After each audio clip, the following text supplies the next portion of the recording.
I want, here's a great thing about RFK. He was an environmentalist for his whole life. And he said, I went to people, I didn't use the word global warming because it was politically reactive. He said, I went to hunters, I went to fishermen, and I said, do you want clean rivers? Do you want clean forests? Do you want healthy animal populations? And they all said yes. So he was able to pivot the conversation away from just, hey, here's this politically divisive issue we can fight about.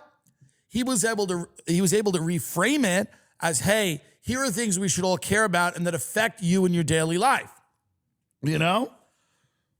So Lee Zeldin, we got to get to know Lee. And what's Lee up to? What are they doing with him? EPA, yeah. Environmental Protection Agency. Well, you know where he stands.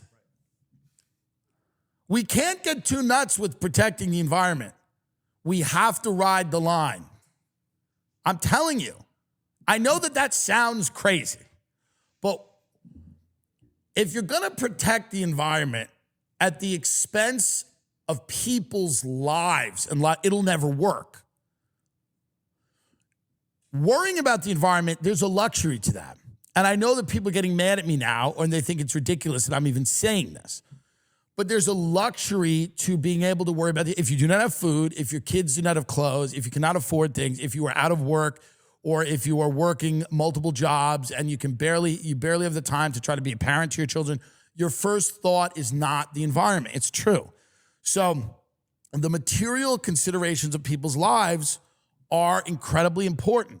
And it doesn't mean that obviously it's worthwhile to protect the environment. But you have to sell it. Everything in America has to be sold.